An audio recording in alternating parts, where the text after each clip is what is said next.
dancing here today. Julie and Milo show is coming your way on Passive. Good morning, good afternoon, good evening. Today is April 6th, 2021. My name is Julie. I am coming from Orange County, California. Welcome to the Julie and Milo show. My dear friend Milo. Milo, could you please say hello? How you guys doing? It's Milo from Nashville, Tennessee. Thank you, Milo. Milo, we do have on the panel today our special friends, the top leaders in the company. And we like to sit together today to start a Q&A session with us today. So Milo, could you please introduce our guests? Absolutely. Julie, man, we have the best of the best from Onpassive here with us today. All the brains are here, so we're going to get all these questions answered. Up in the top, we have Andy Burks from the UK. We got Chris Johnson from Detroit, Michigan. We got Charles Osong in Washington, right? Maryland. We got Marina Favitt from South Africa. We got Red Renford from, I think he's from UK. And we got Jeffrey Morlock from out east, someplace, Greensboro, North Carolina, or someplace like that. Marty DeGarmo we have from New Jersey. So we got them all here today. So let's jump right in, and why don't you go ahead and start the questions? Thank you, Milo. Thank you. All the leaders are here with us today. Let's start with question number one. If you'd like to take the question after I finish the questions, please raise your hand. Question number one. So I signed up, I paid the $97, I signed the NDA. What's the next step do I require to do? Marina, please take the question. Right, so once you pay, can you hear me? Okay. Yes. Once you pay for your founding member position, you have an option. You can either be passive or active. So what I mean by that is passive is you do nothing until we launch. Active is you share this opportunity with as many people as you can. You just got to ask yourself, how many people do I want to help? And this is going to help their financial future. Until we launch, that is the option. Once you only pay twice with Onpassive, so you pay your $97 now, and when we launch in a few months' time, you'll pay a one-time subscription of around about $250. And then the company will start doing the marketing campaigns for us. But we are welcome to help the company grow our business and teams for us by introducing this business to other people. Thank you, Marina. Anyone likes to add more to it? I see Chris Johnson's hands up. Hi, that was great, Marina. Let me do a little backup, piggyback in that. When you first get in, the best thing to do is really get in there under your GoFounders account. You can check all your information, make sure it's perfect. You can actually put your picture in there and then start wandering around on the site, check out the old webinars, get as much information as you can. That would be one of the best things to do right when you get in. Check everything out on there.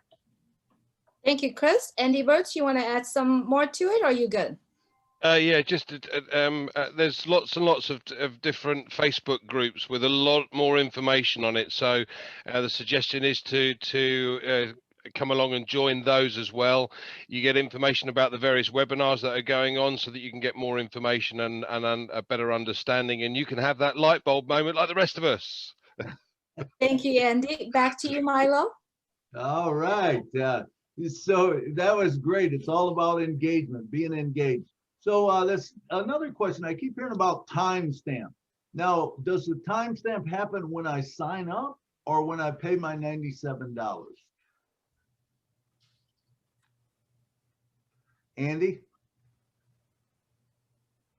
Jeffrey was going to go for that one, but okay. The timestamp, basically, when you register, you do, however, have to pay before we go live. So if you don't do that, you will lose your timestamp.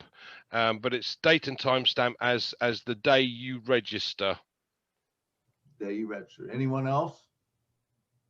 Jeffrey, I can't hardly see your hand. It's off to the side, out of your camera. There you go, Jeffrey. Jeffrey, go ahead, Jeffrey. I'm just going to add a little caveat in there. Of course, Andy, you're absolutely correct. But just so that people know, several months ago, we went through a short time frame where it was no longer the registration date. It was actually the date that you paid the money. So there may be some founders whose registration date was the date they actually paid, but they went back after that to the registration date, just in case somebody says, well, I know that this ain't the date that I registered, but that's probably why. That's all. Awesome. Marina? That as well. Thanks for reminding me of that, Jeffrey.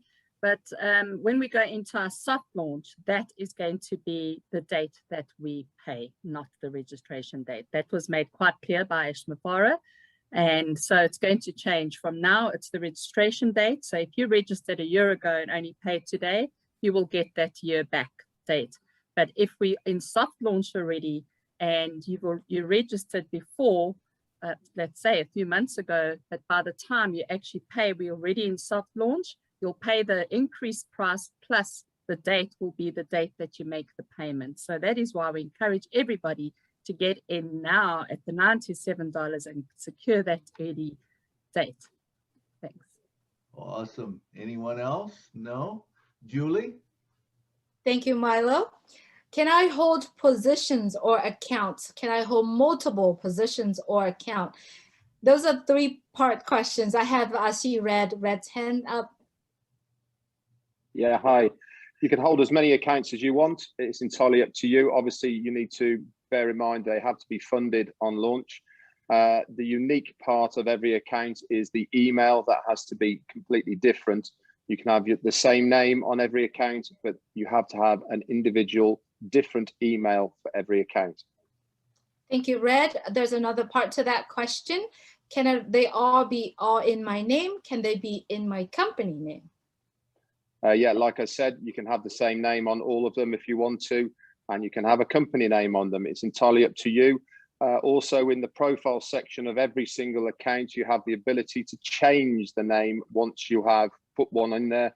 The only thing that you can't change that has to be done by support is the actual email in that. And there is only exceptional circumstances where that is allowed to be done. But as far as whatever name is on the account up until launch, that can be changed to whatever you want it to be. Thank you, Red. Anyone else wants to add on to it? Jeffrey? Please unmute yourself, Jeff. Mute yourself, Jeff. Just going to touch up again. Red had brought up that there was data that wasn't able to be changed in the back room.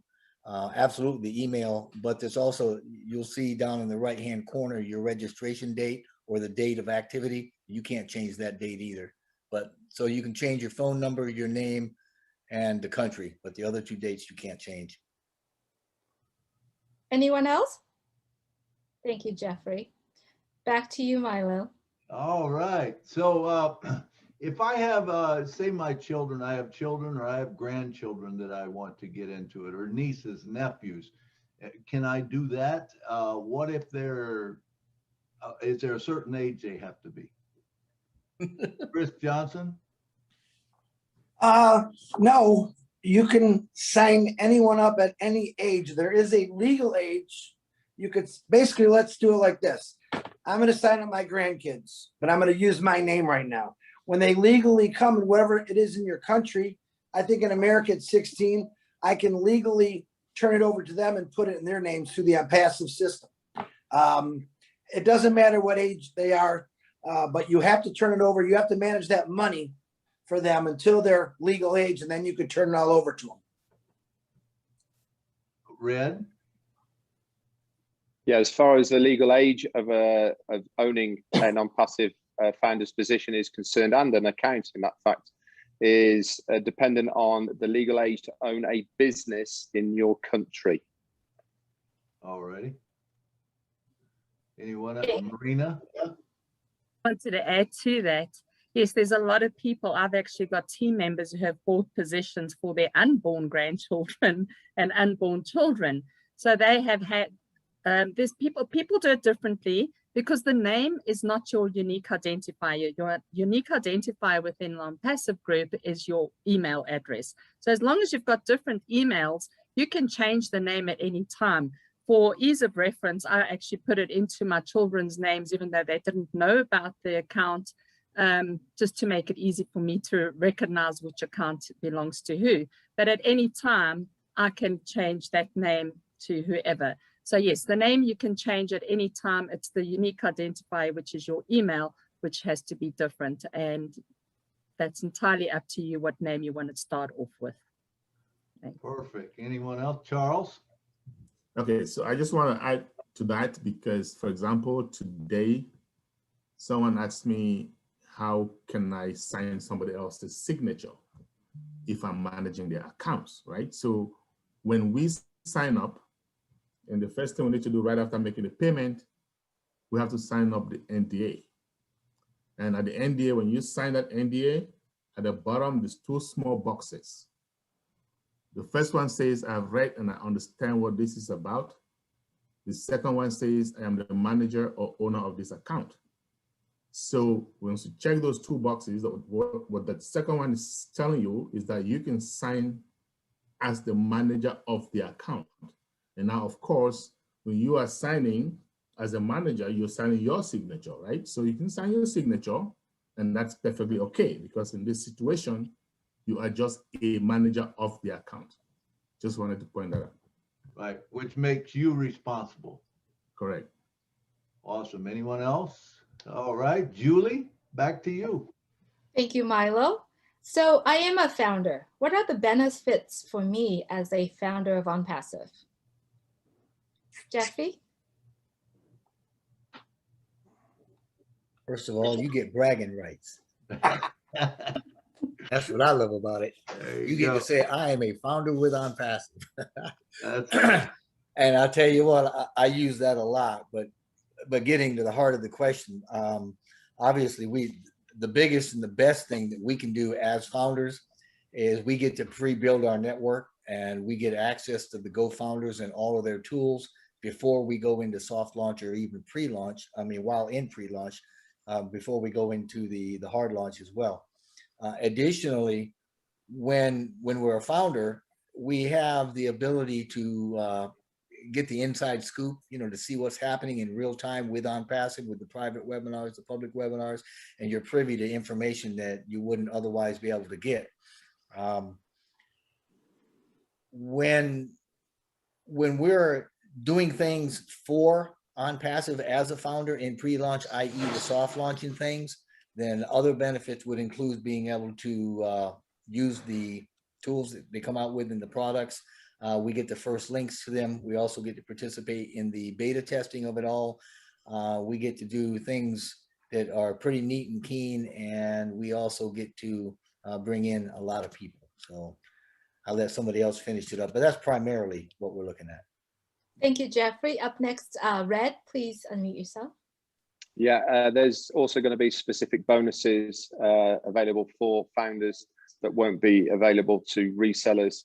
And also, as far as founders is concerned, we will be able to be in a position where we can, as Jeffrey said, build our teams pre-launch before we launch the world, where resellers will be going from the launch date. Awesome. Thank you, Red. Is there anyone else like to add to that?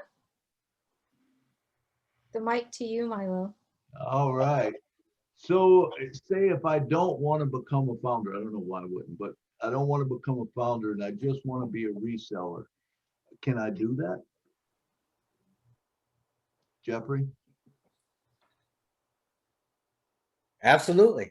Absolutely. Of course, I wouldn't advise anybody to do that because, I mean, the real impetus of what we're trying to do here is going to be felt with the Go founders, with the founders position. But if all you want to do is become a reseller, wait till we launch, then join Onpassive through the, they're going to come up with an avenue. Right now, I think it's a 7-day trial. Once you sign up, there will be an option. There will be a very clear path for you to become a reseller and or just a customer, or you can do both, but you got to wait until launch. That's the key for reselling and customers.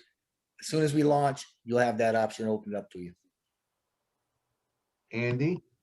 Thank you, Jeffrey. to be fair, we all become, as Jeffrey quite rightly pointed out, we all become resellers at the end of the day. The simple difference is, from a founder's point of view, as Red pointed out, there are going to be various bonuses for us as founders, and your $97, sorry, has a lifetime money back guarantee. So our advice would be to join as a founder, not as a reseller, if you get the opportunity. Absolutely. Anyone else? All right. Oh, Jeffrey?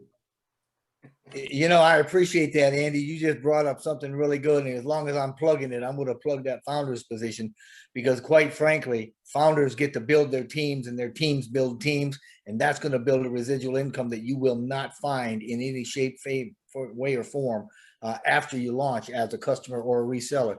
You may be able to go out and do your thing as a customer or a reseller, but it will in no way compare to what you'll be able to do as a founder. And there's another benefit that I just thought of as a founder that we have when we do build our teams. And I just lost it again. I'll have to think about that, because it was, I thought, oh, we forgot all about that founder benefit, but absolutely. Bonus positions. Bonus positions? Well, there are, what was I talking? I was talking about the founders positions, and it totally escapes me. I think I looked down at Red and then drew a blank, and I'm not, obviously, I don't know where it went. I'll probably find it again sometime. All right, let's go on to Marina. But Jeffrey might be going at, I don't know, is that as a founder, there's also going to be perks. You know, there's Ash has always told us that there's going to be holidays, there might be cars, there might, you know, as you grow your business, we're going to be rewarded. He's already rewarded a lot of founders with laptops and smart phone devices, or smartphones. And so that's just the beginning. We haven't even launched or gone into our soft launch, and he's already rewarding.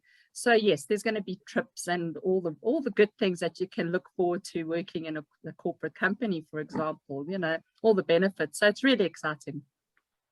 All right, Jeffrey. I found it. Thank you, Marina. You reminded me. The super campaigns. We're going to have the marketing done for us. If you're a founder, they're going to run the super campaigns for you. After we launch, they're going to have a whole slew of super campaigns, and that's what's going to put customers in founders' teams. That is a huge benefit for us. Awesome. Charles? Yes, I just want to add this. Somebody was listening to this and is saying, okay, I just want to be a reseller. I don't want to be a founder. The only difference right now is that founders are going to pay $97. But when you look at the benefits that founders are going to get for those $97, because first of all, as a founder, we are also resellers. So now you're being both a founder and a reseller, and you're giving that up because of $97 just to become a reseller. And then when you think about all those other benefits that Jeffrey, Andy, everybody has talked about, to me, it's just being a penny wise and a pound foolish. Yeah, that's all I can say. Absolutely. I agree with you. Marty? Marty? I figure I better say something or I'm not going to get paid. Keep in mind now, the big thing is, if you want to be a reseller, you have to wait until the hard launch. That could be 2 or 3 months away. That could be 500,000 people from now. Don't you want to lock in your time now for $97? The problem is 97 is a joke. If it was $1,000, we probably got more people jumping on it and think it's really valuable. But 97, it's very valuable. Not to do it is insane. Absolutely insane. Jeffrey? There's another benefit. Founders are forever. Okay. Once you're a founder, you're always a founder. And once we have that hard launch, the founder position goes away, and it is what it is. It's like Bitcoin. It's never going to be more than 23 million, right? And when we hit that limit, whatever that limit is, once we hit some hard launch, you're done. If you're a founder, you are in foundership in perpetuity forever. So that's your legacy right there. All right, we'll take one more. Marina? I just wanted to add to that, that we are going to be the hunted.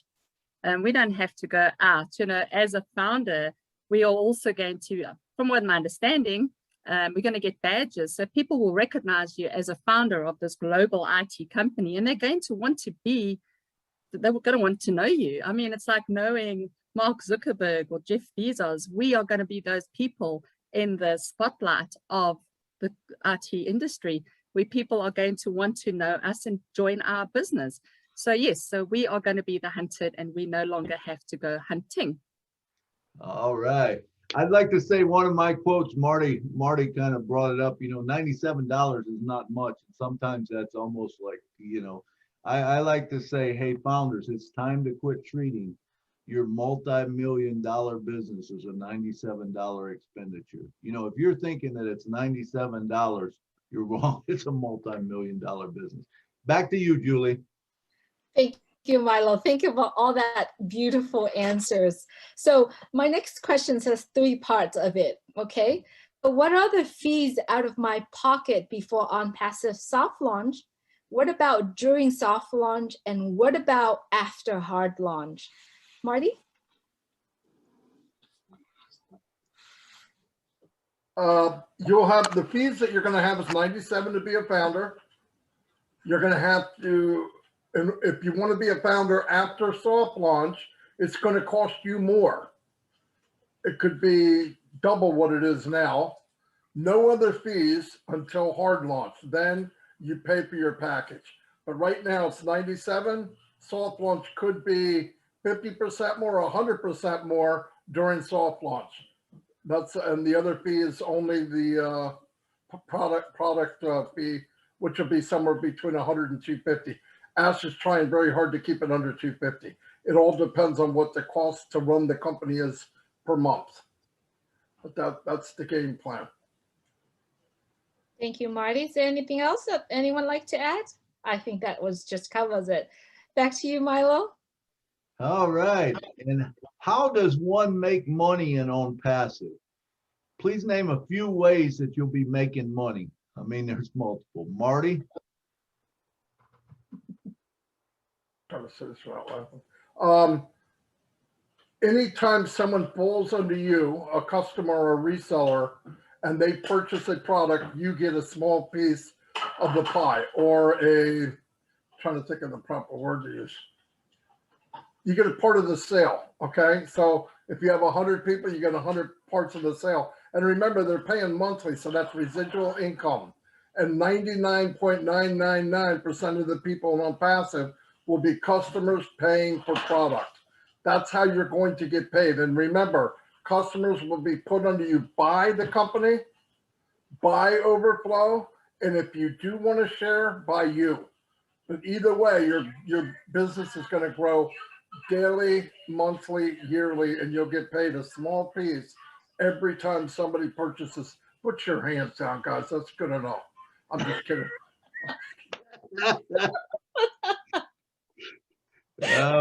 All right, Red. Yeah, another way that we will all be paid is actually by the company. The company are going to go to work on our behalf. So, for instance, large corporations will have come to us for advertising. We will be having banner advertising on our own websites and web pages from the company, and we will get a small commission or a small portion of that advertising revenue. There's also going to be in the future other ways of the company making money, and any amount of money that the company make, every single founder will get a small portion of it. Fantastic. You're right, Awesome. Red. I'm sorry. You're right. Yeah, you missed it out, Marty. I can't believe you missed it, mate. Chris Johnson. All right, I'm going to piggyback on my 2 favorite guys there. And also the most important thing, there's no cap. It'll keep growing and growing and growing. There's no stop point. No cap. It goes to infinity. I think that's very important. And I'm glad I got to piggyback off you 2 geniuses there. I love it. All right. Anybody else? Jeffrey Morlock.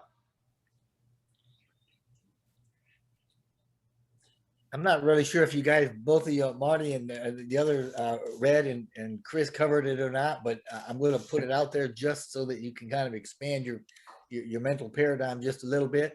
And that's that when we have companies that come in as a company to Onpassive, and they may open up the entire membership to their entire company. Okay, so whoever comes in with that company, or as that company comes in, if they happen to come under, say for instance, Marty knows somebody that owns a company, and that guy joins up because he knows Marty, then he brings that whole following. Marty's going to get a piece of every bit of that. Same thing with if you're meeting through social medias or through Zooms or any of the products, and it's done in mass, then those will also come into Onpassive and build the customer base.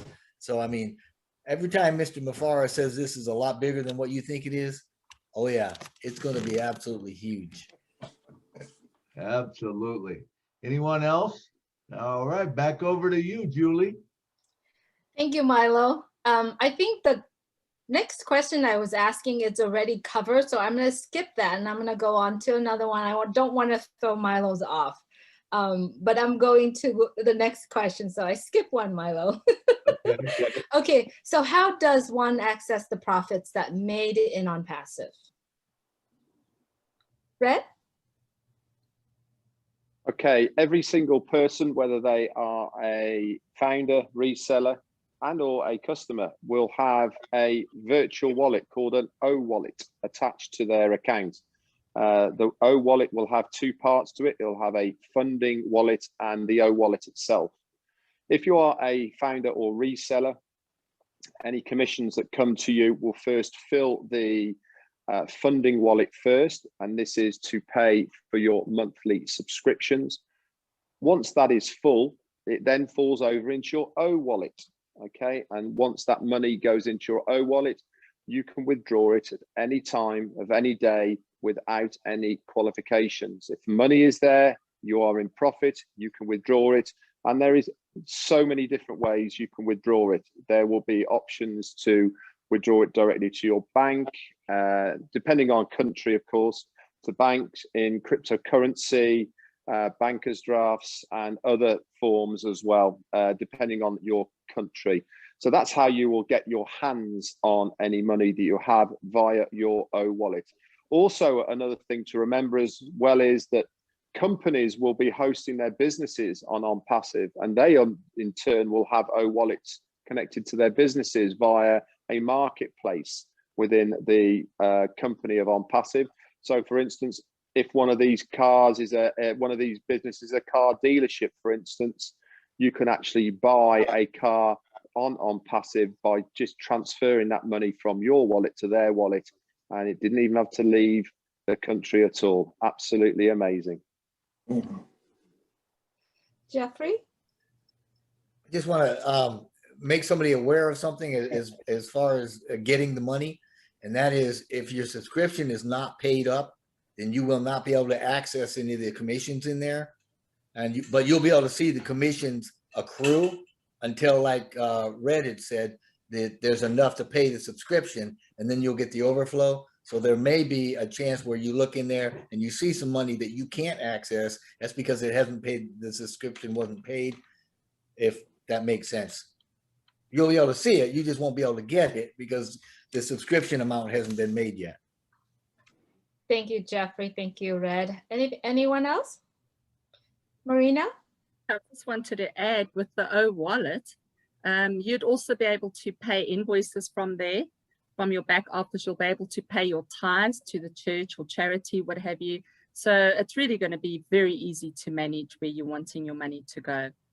Pretty awesome. Like Milo says, it's our own world bank. I love that. Absolutely. Thank you, Marina. Anyone else like to add more to that?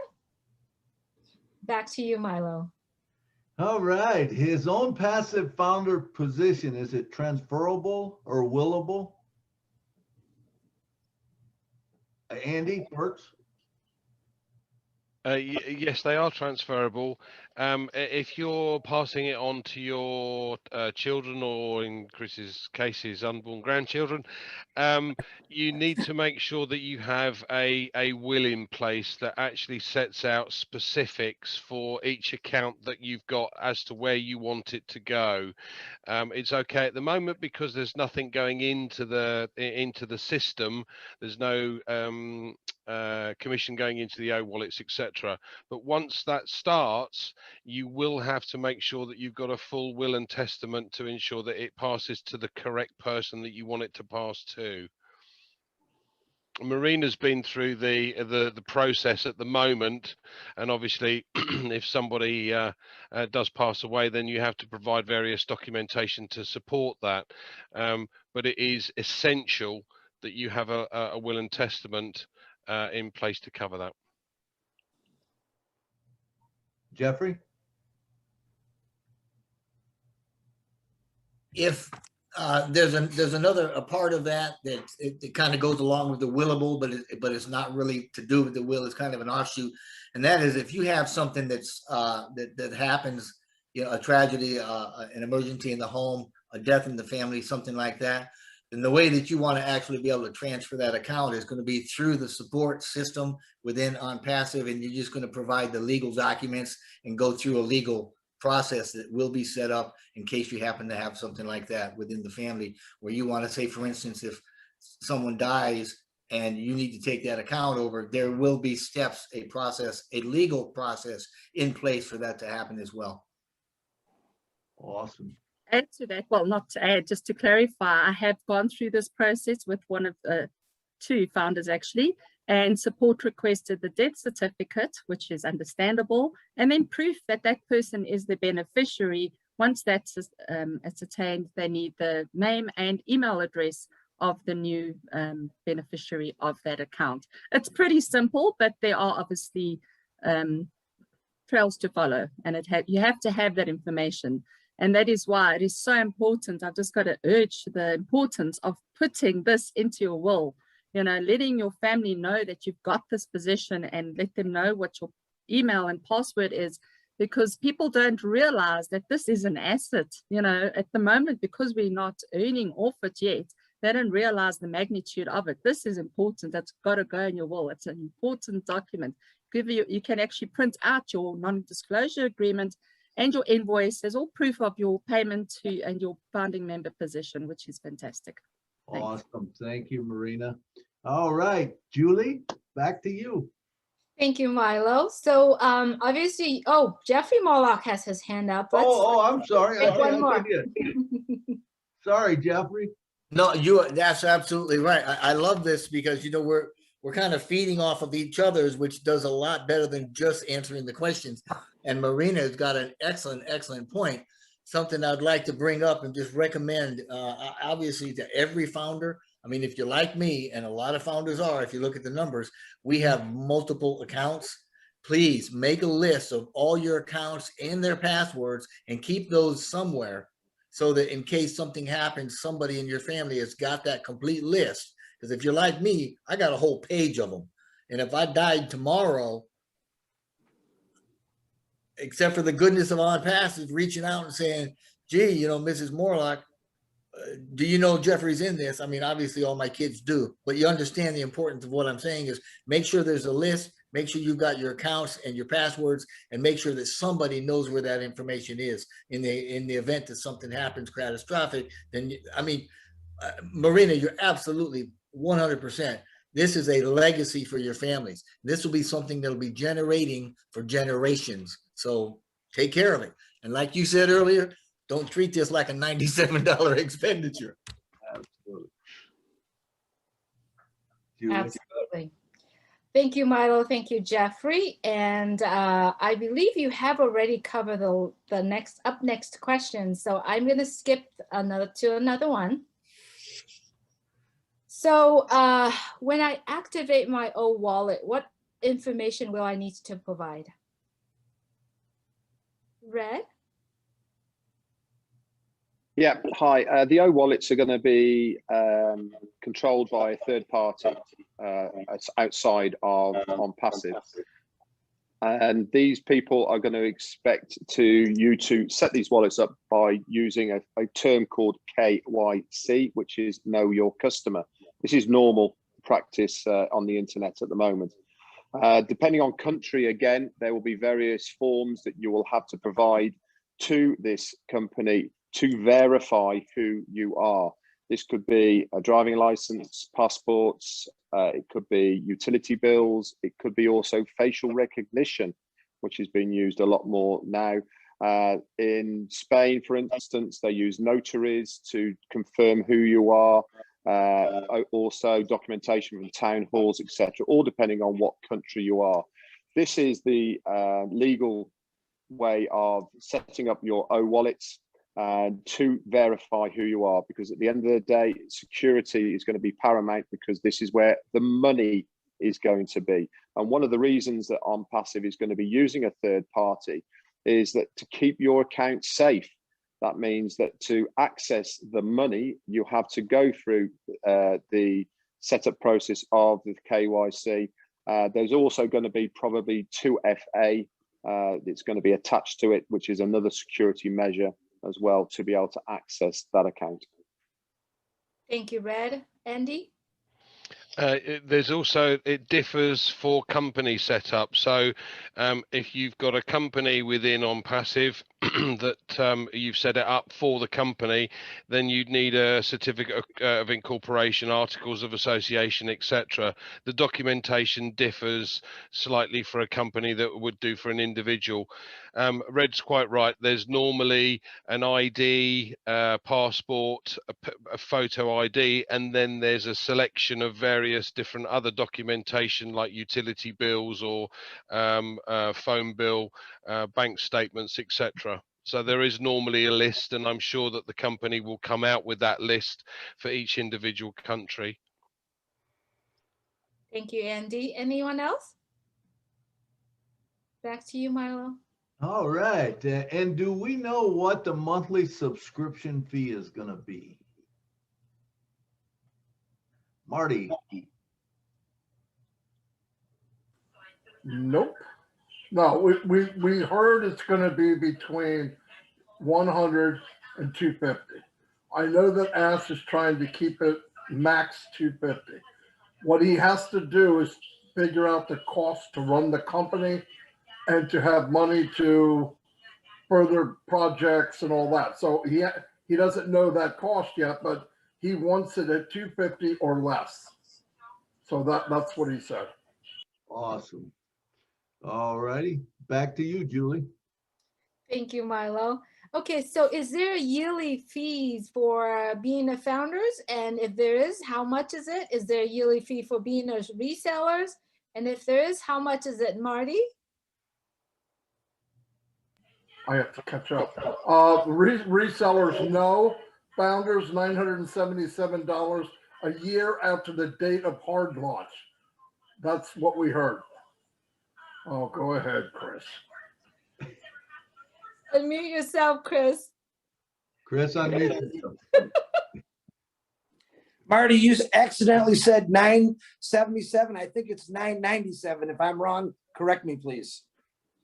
You're wrong. No, you're right. You're probably right. I don't know.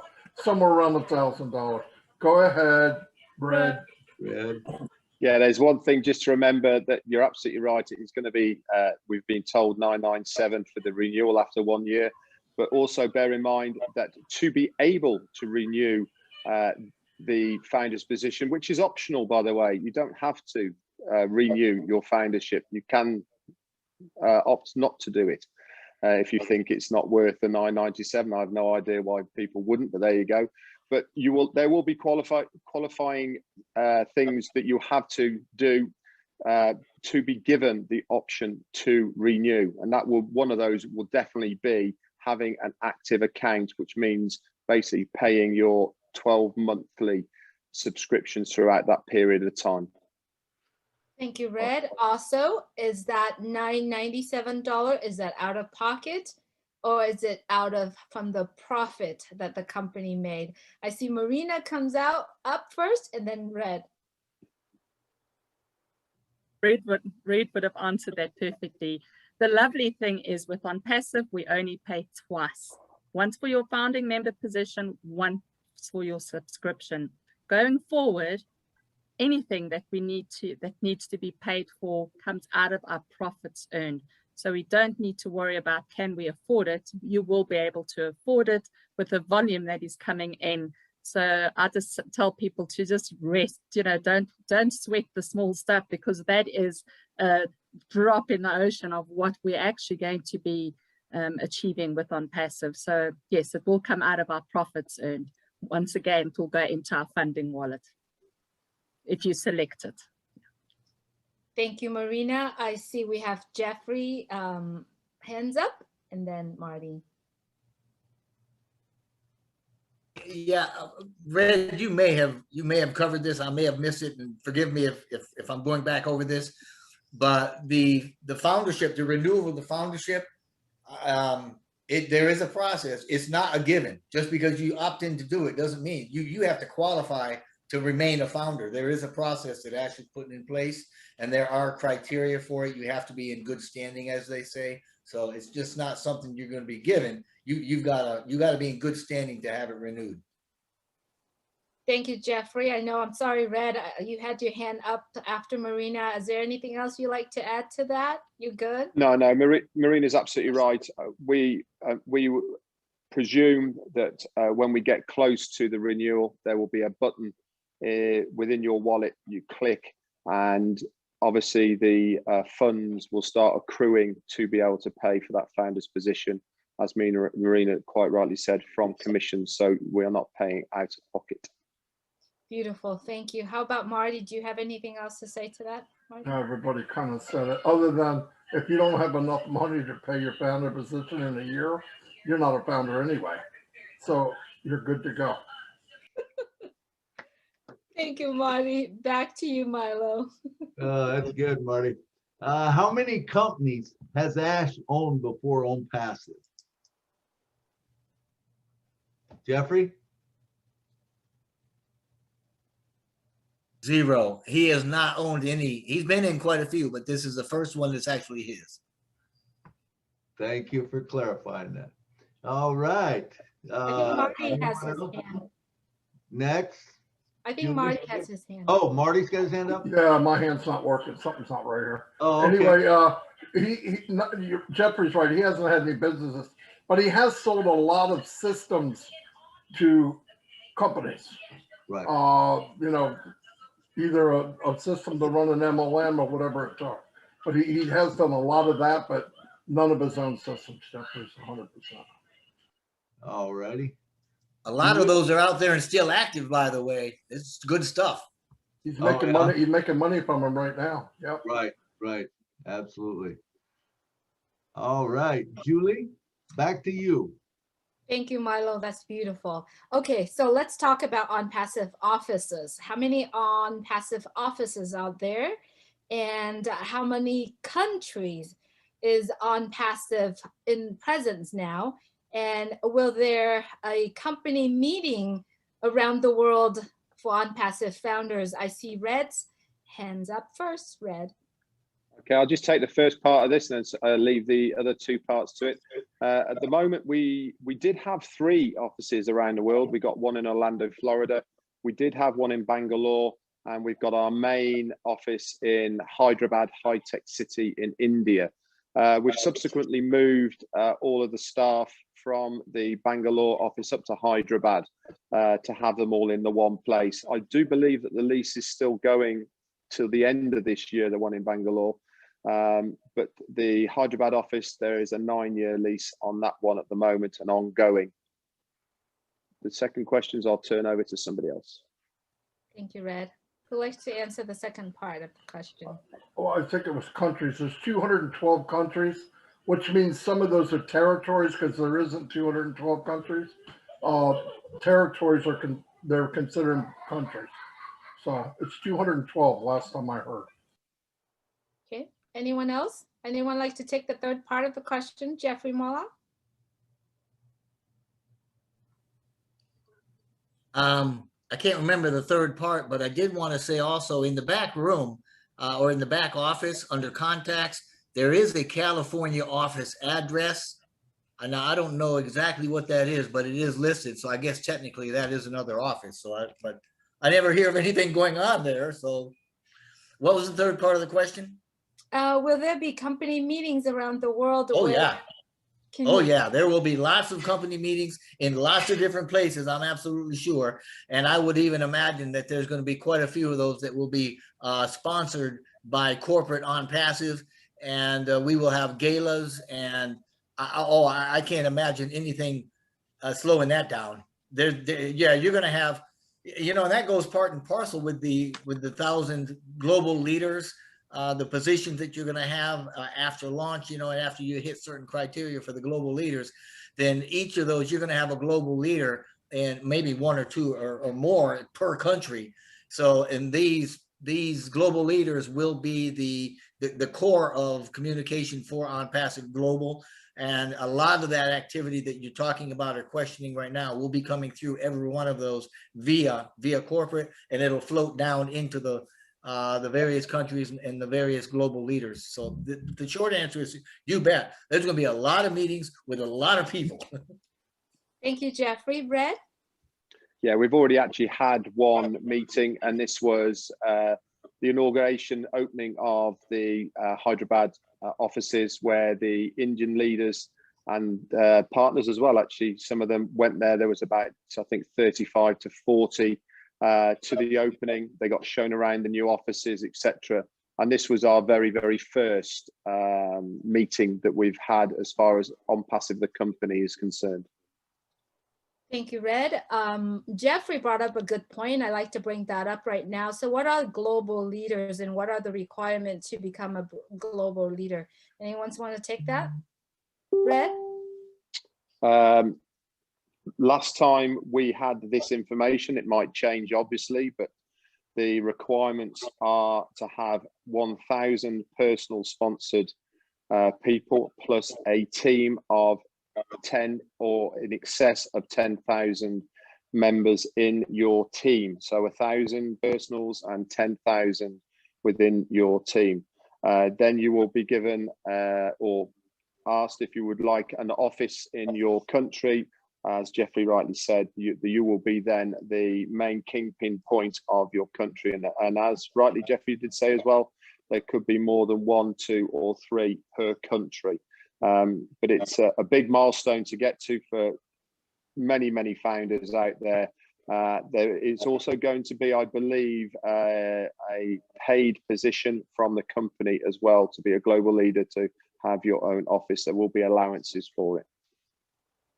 Thank you, Red. Marina, I see your hands up.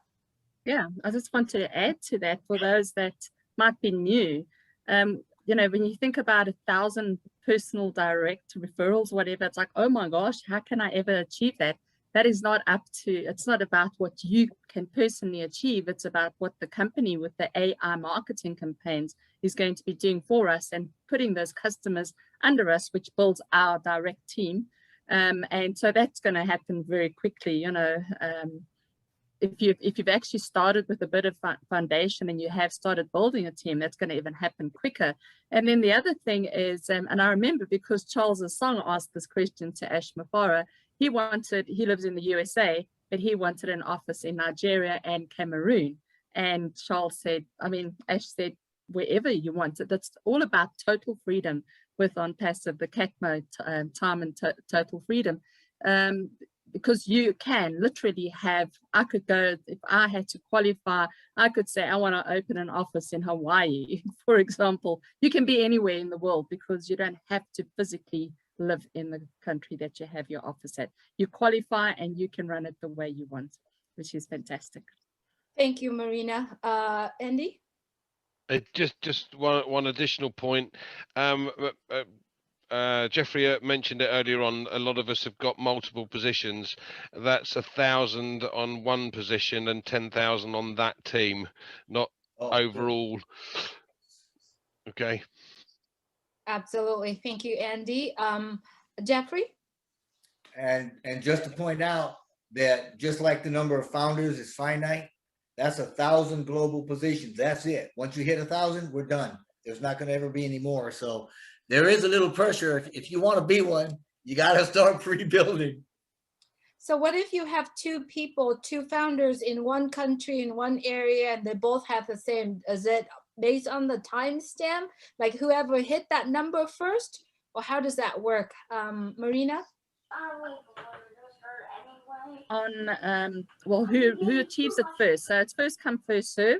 They will get the first choice. There will only be a maximum of 10 per country, though. They will not go higher than 10 offices per country. So it depends on the demand and how many founders we have. The likes of India, for example, will definitely have 10 offices there because, you know, the majority of founders, a large portion of our founders come from India. And then obviously the United States as well. But that's what's so lovely. If you do qualify and all the positions in your country are taken, you can take your office elsewhere, take it abroad, take it wherever, to the next country, wherever you want to live. Think about where you want to retire and look for an office there. Marty, you have something to add, Marty? No, I was wiping off my camera. Yeah, Red, where are you going to put your office at? Choices. Next to yours, mate. Awesome. So now the next question is actually on the same topic. Will Onpassive pay for all the expenses for that global leader to open the office in where they choose, or is it out of the global leader's pocket? Jeffrey? Oh yeah, I think Red and Marty both touched on this one, that Onpassive is, oh yeah, they're going to foot the bill and they're going to do it right. They like to do it fancy, and they're talking about setting you up in a real nice place with a car, your payroll. I mean, everything. Creme de la creme. Onpassive is going to take care of you. Awesome. Thank you, Jeffrey. Back to you, Milo. All right, this question goes out to Mr. Charles Olsong. Charles, what's the difference between the soft launch and the hard launch? Okay, thank you. That's what it is. One is soft, one is hard, right? So, okay, no, I'm just kidding. I'm trying to be like Maddie, just make people crack. Okay, so we have phases. The soft launch. So we're in pre-launch right now, and we're going to get into soft launch. What does that mean? In software development, we have what they call alpha testing and beta testing, right? So alpha testing, that's done by the engineers, a group of engineers who call them testers, right? They've done that already. And then the beta testing is synonymous to what we call end user acceptance testing. And we are already getting into that in a matter of days. We already have the O-Bless in our back offices, we have the O-Trim, we have Academy. These ones are pretty much ready. So at any point in time, Ash is gonna let us know. They are revamping our Go Founders back office. That means we, the founders, we're gonna be able to access those products that are ready and start testing them out. Now, does that mean we're into soft launch? No. However, Ash has said, by the time we get a few of those products ready, 5, 6, 7, 8, we're gonna get into soft launch. What's the difference? In the soft launch, we are gonna be testing the traffic, right? And the traffic, of course, at this time, we're testing it for the founders, because that traffic is what's gonna give us customers and or resellers, right? But since we are not yet open to the public, we're gonna have some founders. How many founders are we gonna get? That's up to Ash and his team, right? So it's not a guarantee. We're gonna get some founders coming, testing the traffic, and then we're gonna get a bonus. So once we start seeing the bonus coming in, the price goes up from $97 to some unknown amount. Like Maddie says, it could be 50% more, it could be double, but the price will go up. And then we, the founders, we are gonna start seeing some bonus, right? So once we see that bonus coming in, we'll see new founders coming in from AI, left and right. We are gonna know we are in soft launch, right? And that's gonna transition into the hard launch. And how does that work? We, the founders, after testing those products, we're gonna know that, okay, everything looks good. Our systems say go. Nothing, no bugs need to be fixed. And then Aisha said, we're going to now sit together as a company and we're going to decide when to bring this baby to the public. And that's the hard launch. Awesome. When the customers, everybody can come in as customers and or resellers. No more founders. So if you're here and you're listening, jump on board before we get to that point. Awesome. So you mentioned something about on the soft launch, there's going to be a bonus. Can you tell us a little about that? Can you expand on that bonus plan? Sure. So Aisha has decided he's going to reward those founders that are currently working hard. What does that mean? That means during soft launch, whatever you do during soft launch is going to give you a little bonus, some money in your pocket. And how does that work? If you bring in a founder during soft launch and that founder is direct to you, you get a $20 bonus for each founder that you bring in. And now that founder can be brought in by AI, doesn't matter. As long as it is positioned under you, you get a $20 bonus, okay? Now, indirect. So if I bring you Milo and you bring Julie, so if I bring you, I get $20. And you bring Julie, you get $20. And I get $2 because Julie is my second level. So second all the way to the 15th level is $2, which is huge, especially for those people that are building, right? Because just imagine, we know there are people that have 10,000 in their teams already, some 20, some 30, some 40, even more than 100,000. Now, if you have, say, 100,000 in your team at this point, that means you probably are averaging maybe what, 500 new founders a day, because you have 100,000 potential founders, potential active founders. So if you're getting 500 a day coming in, not from your effort, that's already $1,000 a day.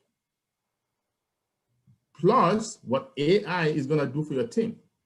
So those people with big teams, they stand to make some serious cash, even during soft launch. Wow. Okay. So I always tell people, if you have 0 in your team, well, 0 times 2 is 0, right?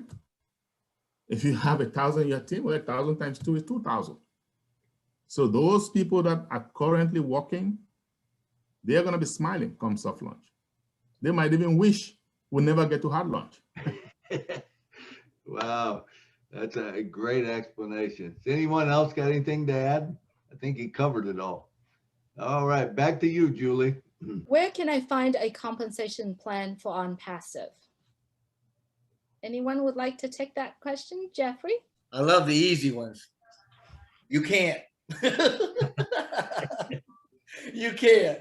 It is proprietary and it is hidden way deep in the depths of Onpassive. And if you haven't been following us, you will not find it. It is not the matrix that is out there. It is not that chart. Nobody has ever seen anything like what we've got. The animal did not exist before we gave birth to it. So no, you will not find it, period. As a matter of fact, you may not even find it after we launch because it's going to be that proprietary. I think Marty, Red, are they working on a patent for this particular compensation plan? I believe so, yeah, because it is so revolutionary and it hasn't been used before. I know that Ash was talking about being able to protect it so nobody else could copy it. Yeah, it's not just one payment. It's many, it sounds like. Thank you, Jeffrey. Thank you, Red. Thank you, Marty. Anyone else like to add to that, or are we all good with that? All right, back to you, Milo. I think that was pretty cut and dry. Absolutely. All right, let's go. When will I be able to add or build my website on the Onpassive platform? Red. Okay, as far as your website, what you get as a founder, and part of your founder's payment that you get right now is you'll be able to have a domain name and website that Onpassive will drive traffic to build your team. This you'll be able to set up very close to main launch and not before. You'll be given that option, I would imagine, a week, 10 days before we main launch, and that is when you'll be setting up your domain name and your website ready for the launch date, and not before. All righty. Jeffrey? I just wanted to add something. I mean, Red, you're obviously spot on, brother, but I just wanted to add into that isn't anything necessarily that's that whole the process. What Red is talking about, we've got to get the beta testing done, and we got to get the products ready before that actually happens. So that's what's changing the directory. I mean, the trajectory of what we're doing and why we haven't gotten them yet and why we're not there yet. And that's what's going to drive when it's going to become available, is when do we get the beta? When is the product ready to be tested? And when is it actually ready for launch? And when can we start using it live? So, but I'm just trying to throw that in there, Red. Thank you. Mm-hmm. Anyone else? Back to you, Julie. Thank you, Milo. Wait 1 second. My hand was up. It's not working. I can't, Oh. it just goes blank. Look. Yeah. Anyway, I Put it over believe, your face. yeah, I believe that a lot of the when we talk about websites that we can build, what we build and what the company promotes probably are two different things. I would think that there's not going to be 600,000 websites of different things. Like using AI, I would think they're going to have rotators with different links, and they're going to be using different websites constantly. It'll be milliseconds. Now, if you want to take a site and build it and go promote on your own, I think that's one thing, but I think they'll do a lot of that internally. I mean, that's my opinion. I don't know for a fact, but just thinking about how it would work, I think be a rotator, and AI will learn which site works the best. And it may not be Marty with a half-assed video on it. You know what I mean? I mean, I think they're going to want it. They're going to be using their own, I believe, in a lot of the marketing, but I could be wrong. I'm going to find out. All Red? right. Julie? All right. Thank you, Milo. Will an automatic clearinghouse or automatic withdrawal be able to add it to our wallet?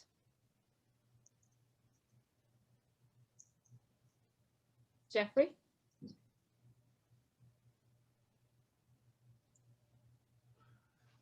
Can't hear you, Jeffrey. Oh, I hate my button here. I haven't heard that specifically brought out or mentioned, but if you look at the history of Onpassive and you look at and gauge the type, kind, and quality of work they do, and the mere fact that, as you said 100 million times, if you said it once, if you need it for your business, we're going to have it. I cannot imagine that clearinghouse or automatic payments or ACH or debits, it's all going to be part, but it's going to have to be worked in so that the old wallet and the third party and all of the finances and everything works in together. But the short answer is, yeah, you're going to see just about anything and everything that makes sense to do in a business sense. We're going to have it. Thank you, Jeffrey. Anyone else like to add to that? Back to you, Milo. All right. Will the old wallet be tied to blockchain and smart contracts? Would a wallet be able to be used as a retirement fund? Or would the old wallet be able to be used as a life insurance policy? Jeffrey? I think so. Yes and yes. Marty? Concerning the blockchain, right now it's not connected, it's not utilizing blockchain, but I have no doubt in my mind they are heading toward that direction. It's my personal opinion that until they come into a base 12 for blockchain, it's not going to be absolutely hack proof, but that's coming, and it's coming quickly.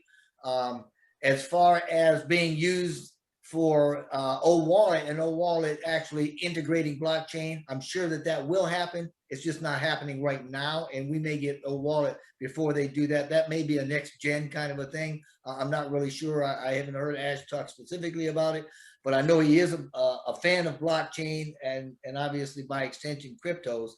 Can it be used as a retirement fund?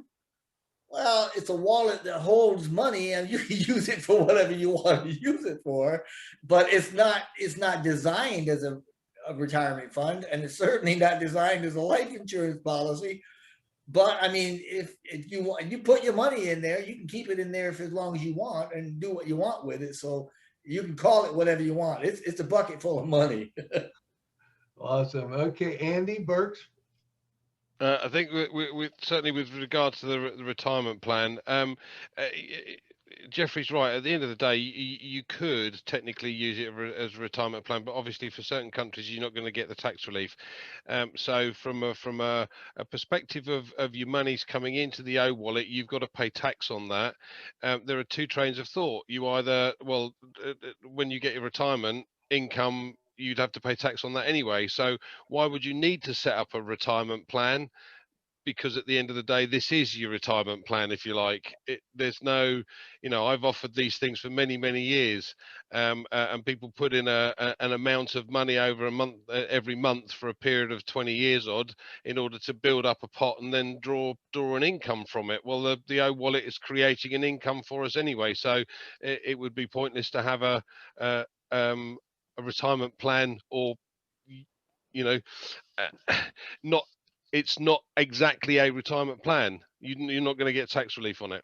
So, and as far as the life insurance contract is concerned, no, it's not. There are various rules and regulations regarding life insurance contracts, and it's not classed as such. But again, if it creates an income, whoever you're passing it to is an amount of money that's being passed to them, as long as you've got the will in place. So again, no necessity to have a life insurance plan. Absolutely. Okay, Chris Johnson. Hey, seeing that I am a retired young man, I do get one set income every month. So as far as what Onpassive is going to complete for us, from what I see from listening to you and what I study in the market, you're going to get a whole lot more than you ever expected. So like I said, just plan smart with your money, get into a financial advisor. But as far as everything that you want, it's coming your way. So I would say, no, everything that you're going to want is going to be there. You just got to be smart enough to do the right thing. All right. Great answer. Great answer. All right. Julie, back to you. Thank you, Milo. This particular questions I actually wanted to throw into a list of questions, not on a list, by the way. I like to have Charles Osong explain this. So explain to us artificial intelligence, machine learning. You have an IT background, and if you could go into that and explain that for us, please, Charles. Okay, so it's a very broad subject, artificial intelligence, but basically it rides on data. Okay, we need data, and if you can remember last webinar with Ash, and he said that the engineers or team has asked for at least 12 business days before we can get enough data, okay, before we can be able to get OBLES up and running correctly. So it rides off of data. It's very, very intensive. It's machine learning, part of it. And then what happens is, just imagine machine trying to figure out what we humans are doing, okay? So it goes based off of empirical data. It learns, it adapts, it becomes even better, okay? And that's why we have these data scientists that are very, very scarce. It's a brand new field in IT, and to get a qualified data scientist, to tell you the truth. And that's why when I tell people, I say, you guys, you just keep talking because you don't understand these things, and it is evolving, okay? Before, initially, it was very primitive, and it's getting better and better. And we're having these data scientists, very, very few qualified ones, and they're very rare. So that's why I'm telling guys, I say, we just have to be prepared. It's taking forever because these qualified personalities or personnel in that field, you're gonna be hard pressed to find the really good ones, okay? However, we don't want to get too technical, but machine learning is a branch in computer sciences that studies the human behavior, the behavioral patterns of human, okay? Make it better after collecting the data, and then it tries to imitate or to copy what humans do. Okay, so basically it is huge, it is revolutionary, and it is disruptive. That's all I want to say about it. Okay. Thank you, Charles. Anyone else like to add to it, Marina? A point that Charles mentioned, you know, we've got these data scientists. When I was in recruitment, I got an order mandate to find a data scientist for a technology company. You know, it took me 18 months to find the right person because it's so selective and they're really like so rare. The fact that we've got 3 or 4 is just amazing. Really it is. So yeah, we have got the best of the best out there. You know, the staff that we have, they're technical geniuses, these guys, and I'm just so chuffed that we're part of this and that they literally got our future in their hands and they're making it wonderful for us. Thank you, Marina, and thank you to all the staff, the geniuses staff that we have. Absolutely. I know somebody asked me if I were to go back all over, if I was, say, a teenager trying to get a career, and I said to them, I'm gonna do machine learning. I want to become a data scientist, something like that, because it's the next big thing. Okay. Wow. In my opinion, in the field of IT. Wow. Thank you, Charles. Anyone else like to add to that? Back to you, Milo. Wow, that's good stuff. All right. What would be better, to gift a homeless person with "Oh Bless" or to buy them a position under you? Andy Burks. I think the old adage is it's better to teach someone to fish than just to give them a fish and feed them for a day. So if you've got the capability, it's better to gift a position rather than gift them some income from it. I think many of us here have got multiple positions, and from my point of view, it would be great to have positions for some of those naysayers that we've all got on our within our circle of friends, if you like, and it's like, by the way, this is paid for and it's now providing you an income, here you go.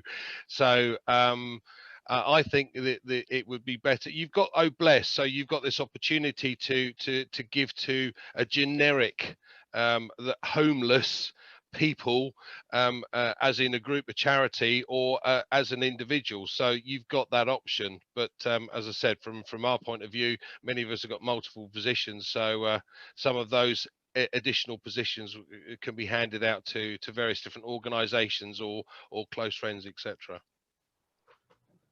Jeffrey?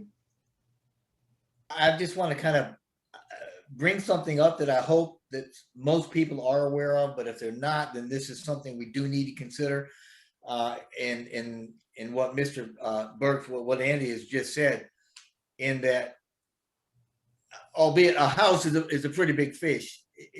If you give somebody a house or anything large, if you give them a lump sum, if you provide in a massive way, amounts that are in excess of what somebody is used to handling, you could very easily cripple them because they don't know how to manage it. They don't know how to handle it. They don't know how to work with it. They don't know how to fund it. They don't know how to do a lot of stuff.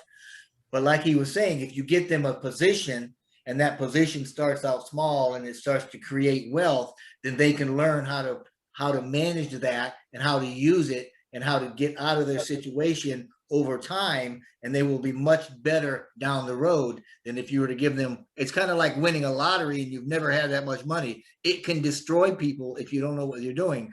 So I would defer, as Andy had said, that give somebody the position and then bring them along and mentor them with that position, saying, this is the position, this is why you're getting it, this is what it's going to do for you. Come on, let's check it every day and watch how this thing goes for you. But meanwhile, help them, especially if they're homeless and needy, help them while you can, but bring them up in such a way where it won't destroy them. And rather than that, it'll set up a legacy for them and their family. Absolutely. I love that, Jeffrey, and I love the fact that, you know, most of the time, if it wasn't homeless person, usually those are some of the most giving people. So if you can bring them on and teach them to, hey, here's your spot, and you should give out of this, you know, it's going to grow their team, and it's going to grow your team too, you know, and that's the thing about a seed, you know, putting a seed in. Anyone else? Well, I just, Charles? yeah, I just want to say sometimes when people are homeless, sometimes it's because they cannot manage funds. And if you think of it from that perspective, you may want to, like, you know, Jeffrey was saying, help them, show them, you know, kind of guide them how to do it, because they might go crazy once the money starts coming. Yeah. and yeah, I'm telling you. So, and then it all depends. If you want to have one homeless person to help them, maybe two, or do you want to open an account or a couple of accounts and then help a lot of them? Okay. Yeah. So those are the kind of things we can take a look at. Absolutely. Marina? To add, in line with that, we're also going to be getting financial assistance. You know, there's a lot of people that, what am I going to do? I don't understand the taxes and the this and that. I mean, Andy would understand that. And yes, Ash Mufara has said that we will get training. We will get people advising us as to what to do and how to do it and what's best to do with your, you know, with the money that we are going to be receiving. So there will be aid for us, you know, help to help us make this transition from where we're at into wealth and know how to manage it correctly. All right, Andy? I think one of the greatest things all of us have got the picture of here is that we all know that we're sorted, and now we're thinking about how we can help others. So from the homeless perspective, certainly I know my heart is towards the veterans, where a lot of the veterans will work in for the country over a period of time and then lose their houses of residence once they leave, and then all of a sudden they find themselves on the street. So what makes me very humble is the system that Ash has created enables us to look at this from a different perspective all of a sudden, and instead of looking at it from a perspective of what am I going to get out of it, it's what are we going to be able to do for others. This system that it is just amazing. Oh Bless, when we had this product launch the other day, was absolutely incredible. It certainly brought a tear to my eye. I don't know about everybody else, but it's just, I love the way that everybody now thinks about, now they've got it, it's how can we help others? Absolutely. Back to you, Julie. Thank you, Milo. I know Marina had brought up a point, but I'm still going to ask this question. Will there be any accounting help or legal help for founders? Would there be a fee charged to it, or is it something that Onpassive is offered for us as founders? Anyone want to add a little bit more to that, Jeffrey?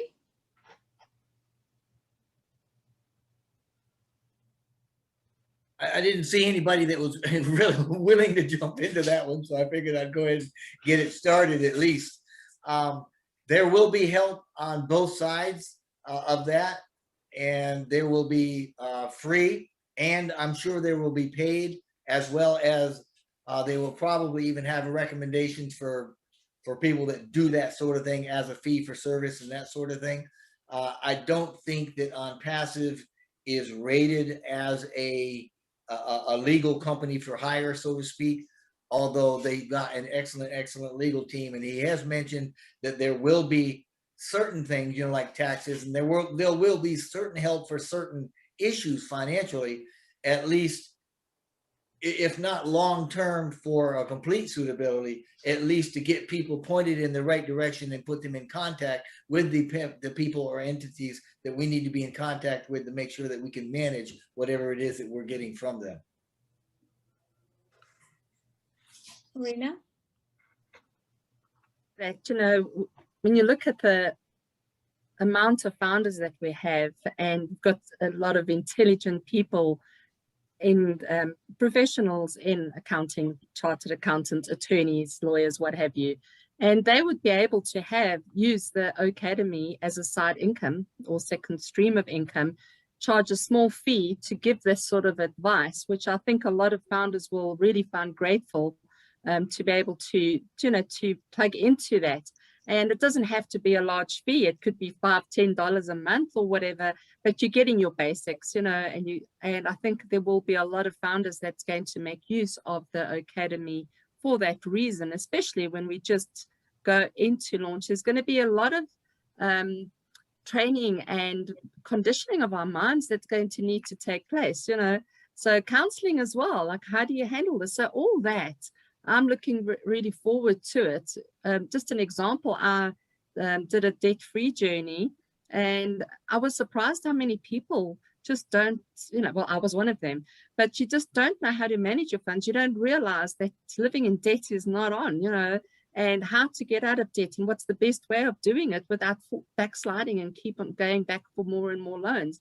So yes, courses like that help me. And I think that we will definitely have a lot of that sort of thing, not just with the finances, but the emotional support that you're going to need, and also just guidance, literally live guidance of how you're going to go forward with this, without going crazy and losing, you can't really lose everything because it's residual income, but just so that you're not throwing your money amongst swines. Don't throw your pearls among swines. So I think that we will definitely get the proper education that we're going to need to move forward. Thank you, Thanks. Marina. Anyone else like to add to that? Back to you, Milo. One of the products that I'm really excited about is Oatmeal. And I'm just wondering, is there any type of a limit to how many emails you can send out at one time with Oatmeal? Red? As everything is within Onpassive, it's that buzzword again, unlimited. So with Oatmeal, it will be exactly the same. It will be unlimited. Wow. Anyone else? I guess there's no other answer to that. Back to you, Julie. Thank you, Red. Thank you, Milo. So I have a website and products that I'm selling with other MLM company. Will I need to do anything to market so that Onpassive can provide the marketing and the ClickFunnels for me when Onpassive launch? Marina? Firstly, not every company is going to be able to just get put onto the website. They need to be legal compliant and ethical, obviously. So yes, the nice thing about that is it will be checked out, and the businesses that are being promoted within the Onpassive platform or what have you, we know are legit and legal and compliant and all the rest of it. So you'll also find if you have got one of those companies or you are affiliated to them, you'll know that, okay, the vetting has been done. This is a legit company, and people could obviously get more business from it, with the great products. There's a lot of great network marketing and MLM businesses out there, but we've all been burnt with going into the wrong business in the past. And that's what's going to be fantastic, is it has to be vetted, and Onpassive will make sure that it is. So they do the homework for us. Going forward, we're never going to really get our fingers burnt again with getting into the wrong business. So yes, that's my 2 cents worth at least. Looking forward to that. Thank you, Marina. I know Red has his hand raised, but he's not on camera right now. Red, are you still there with us? He stepped away. Yes, I am. Yes, Red, please add more to it if you have any. Yeah, I was just going to say exactly what Marina said right at the beginning, is that the company has to be approved, and there is a approval way that Onpassive are going to do, say whether a company can be hosted with us or not, and one of those is ethical. To be honest, even though they are legal, they have to be ethical as well. So that is the very first criteria that any company has to have first, is that it's got to be approved and be hosted on the Onpassive, and the rest of it is exactly what Marina said. Thank you, Red. Anyone else like to add to that? Marty? I think your hand's raised. No, okay. Back to you, Milo. All right. Well, living in Music City, of course, I've got a music question. If music is streamed, is there anything in place that will collect royalties for the artist, for the songwriter? And will that be done in like some sort of contract? We've already kind of said this, short contract through blockchain. And I know that Jeff said that, you know, it's not there yet, but it probably will. But does anyone know that, the answer to that one? Marina? Don't know the answer, but I do remember someone asking Ash Mafaro the same question. And like, would they get paid? Like, you know, so for example, to compare it to a YouTube channel that you're getting paid for as an influencer, would we have a similar thing within Onpassive? And his response was, we are getting residual income. So you're not going to be getting paid for your music videos, but if you are doing it through the academy or you're charging, you know, for whatever, that is how you'd be able to get paid for that. But and obviously selling tickets to a concert you might be having virtually, but not as a per video, per view and what have you. That's just my understanding, but it's I'd like to hear from anyone else if they know. Jeffrey? Thank you, Marina. Well, the whole topic is a little nebulous simply because we don't have it out there yet. But it sounds like the question is revolved around, if I have a personal product, a song, a composure that I am putting out, and I have now gone and used Academy or something, and I put that song out there, people can download it or listen to it much like they would, you know, a course. Then it would seem to me that Mr. Mufara is going to have, not only can I download this, or if it's streaming, but in any way that you want to have this paid for. I mean, you could, if somebody wants to pay extra and download it and then they can resell it, you can, I mean, you get more for it. If they want to just stream it, right, then there's got to be a way for it to be able to collect the royalties or collect fees through the streaming process. I have no idea. Mr. Osong probably knows a little more about the technicalities behind that. But again, it seems to me like with the thoroughness that we've seen and witnessed with everything that Mr. Mufar has put up, that's going to be a pretty easy piece of cake to do. So the short answer is, yeah, you'll be able to collect whatever finances from your product that you want to in whatever way that you want to collect it. All right, great. Andy? I think obviously with things like YouTube, when you send your viewers to go to our ONET and view it, then obviously they're going to be offered this 7-day free trial to make use of the products and services. So from an owner of the video, for instance, go see my video, you'll get this 7-day free trial and they will come on as customers. So technically, you know, we're going to see an influx of customers that way as well, like from YouTubers or from selling or offering music videos, etc., where people come and look at these things. And Ash has already expecting that you know, we could have over 50% of those that go to view this and get offered this 7-day free trial, that they will take it up. And obviously then the person is then receiving a residual income from those new customers that come on board.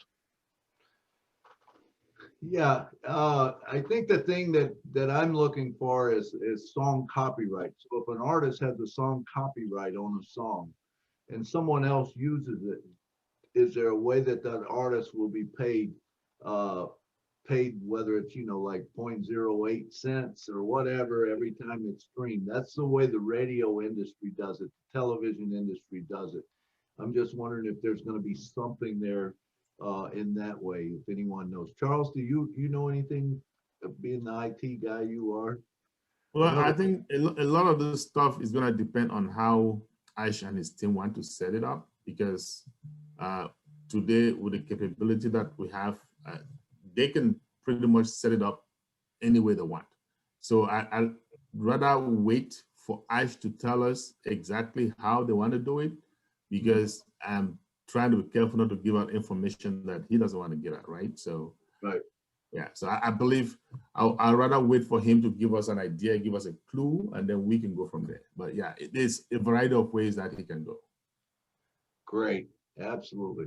All right. Well, thank you. Julie, back to you. Red had his hand raised. Oh, for I'm a sorry. question. Red. No, I was just going to say, normally, as far as copyright is concerned, people can waiver the copyright if they choose to put it somewhere. So, say for instance, in your case, you're talking about song copyright. Ash might set it up, for instance, in the way that he's saying, yes, you can use our service, but you have to waiver your right to the copyright for the song. So, like Charles said, and until we see how it's set up, it could go a lot of the ways. But, you know, just because a person receives copyright now for a song from a radio station doesn't mean to say that he would automatically then have a copyright if it was on our YouTube, because he would have to physically put it on there, because nobody else would put it onto the site. He would do it himself. And then obviously, if the deal is he has to waiver the copyright to the song, or revenue from the copyright to the song, that's the deal that goes with hosting it on the site. And I like that. I mean, I think they're going to make much more anyway, you know, by doing it that way anyway. So Of course. it's probably just something that's going to change over time. Okay, Marty. Yeah. Am I muted? No, I'm unmuted. Okay. Yeah, we got to keep in mind when this behemoth is launched, there's a lot of stuff we just don't know. We're going to go in and it's going to be like Dorothy on the Wizard of Oz. Oh, it's the house landed, but we don't know where we're at and what's going on. We're going to be able to go through, like Charles said, we don't know. There's artificial intelligence, machine learning, but how did he want it to learn? How did they set it up? What did they want it to do? And we don't know any of that. Even the small detailed stuff we don't know. We'll get in and we're going to find out real quick because he made it user friendly. But a lot of it, yeah, we have no idea. And with artificial intelligence, it gets smarter the more data it gets. So it just keeps feeding it, and then it finds out no turn right here, no turn left here. Okay, forget it, go straight. It will learn, like Charles says, it learns what people are doing. It's going to learn where I'm surfing. It's going to learn, where did I go after I signed up? What did I do? What is he doing? Oh, they're going to like this. It's like going on TV and you watch a certain show and later on it says, we think you'll like this. That's some type of that, but artificial intelligence is way beyond that. But there'll be a lot of little items we're going to go, I'm not sure. I think months down the road, even after it launches, you're going to find out that one piece is hooked to something else and does something you didn't even know it, which would be cool. But I just think there's little things we'll probably learn as it opens, I would think. All right, we'll take one more. Marina. I just wanted to remind everyone what Ash told us a few months ago, and he's mentioned it a few times actually over the course that I've been a founder anyway, is that whatever we think it is, it's bigger than that.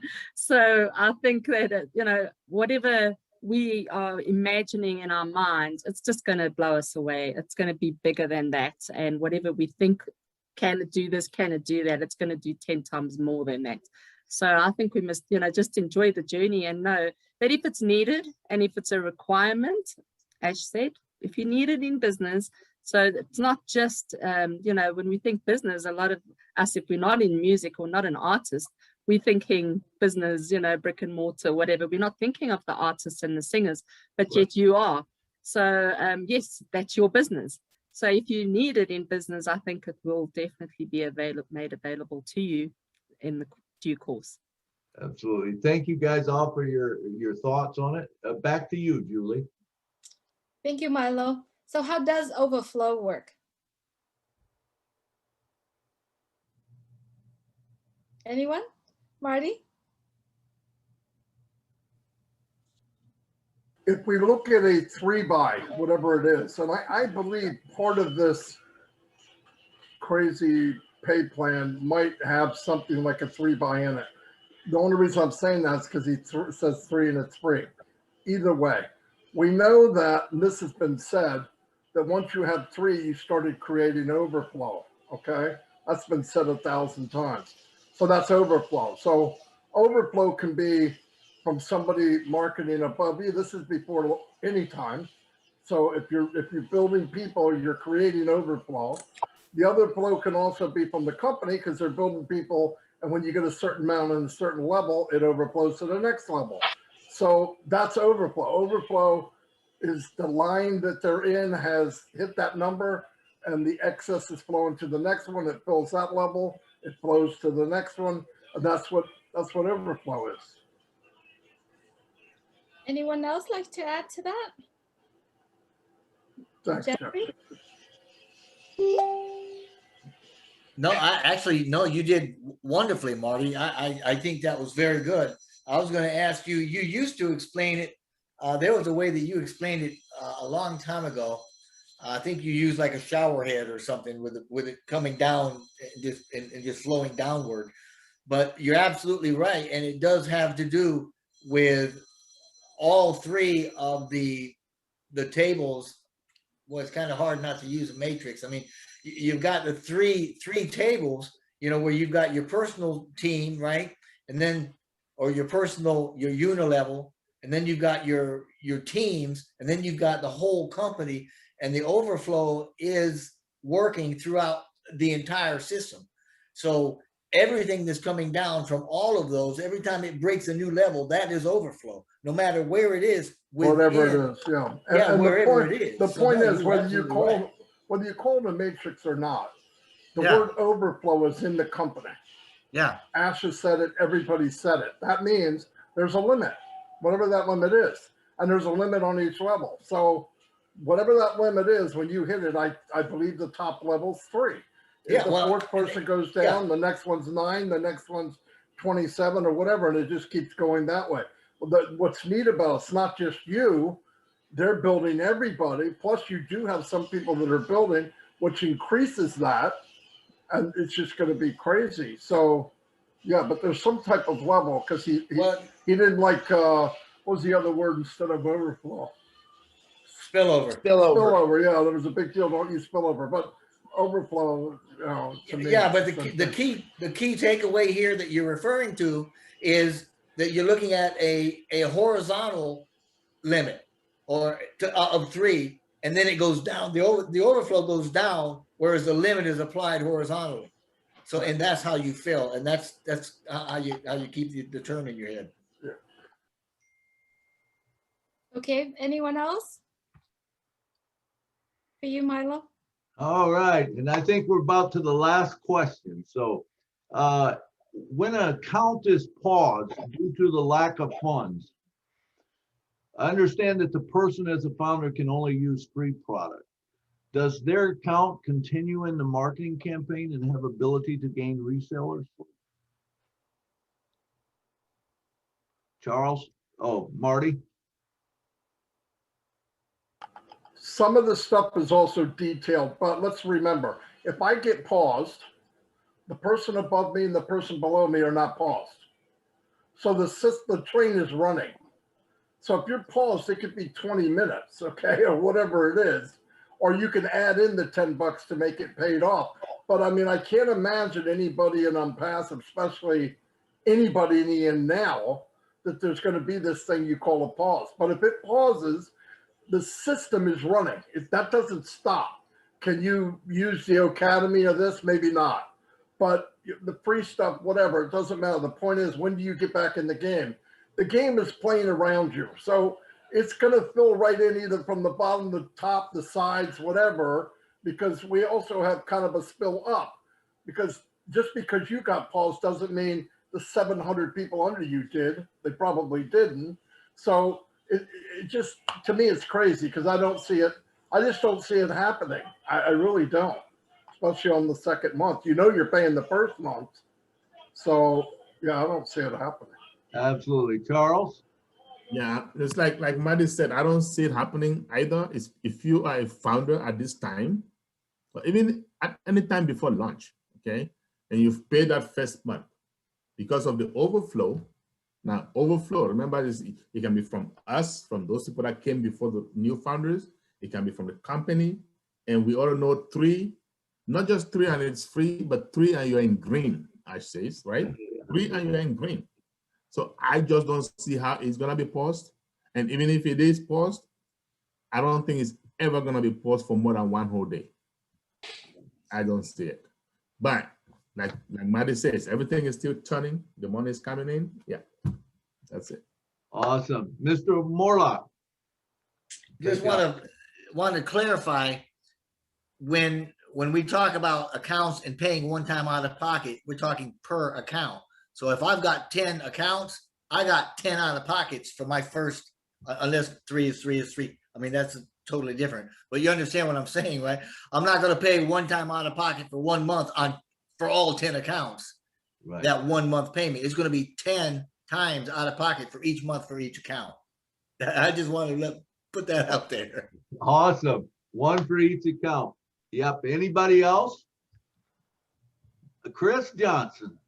Hey, just to bring it up also, you will also be able to give your personal friends your 7-day free trial out of your back office, correct? So you're going to always be looking for people saying, I believe you could do that. Marina, is that correct? Where you're going to have your own 7-day free trial you could send to somebody, one of your friends, family? 7-day free trials for everybody. Well, actually, all you have to do, Chris, Yeah. just give the 7-day free trials to them. They come in, Yeah. you get 7 days. So that's gonna be easy. I've never seen any business this easy. Yeah. Everybody gets it. Free trial. Yeah. This is yeah. So I'm saying, don't give out Christmas cards. Give out 7-day free trials. Much better. That's it. There you go. All right. Anyone else got any last words? I do have 2 questions and short questions, but Andy, do you want to say? Andy, I go have ahead. 2 more questions though. You do? Yes, I thought we was down to the last one. I got 2 more questions. Trust me. All Andy. right. Hey, guys, you ask the questions. That's fine. Okay, so the last 2 questions that I have are very easy question. Please we only have 2 minutes to end, so just take 1 minute for each questions. So right now there are over 605,000 founders in Onpassive. Am I too late? Andy? Let me put things into perspective. There are 600,000 odd founders. Ash has already mentioned that we anticipate taking on 100 million customers in the first year. And the prospective market for Onpassive is everybody that uses the internet. So over 4.5 or 4.6 billion people. 600,000 founders at the moment is still 0.6% of the first year's customer base, and 100 million is still less than 2.5% of the total marketplace. So no, it's not too late at all. Thank you, Andy. Anyone else like to add to it? It's over a minute, but it's good. All right, no hands raised. So now come to my last questions. Many of us here are top leaders in our company. Some of you have Ash's phone number even and talk to Ash every day, like Marty here. And many of you probably have already received many of this question. So when is the soft launch? When is the launch date? Jeffrey.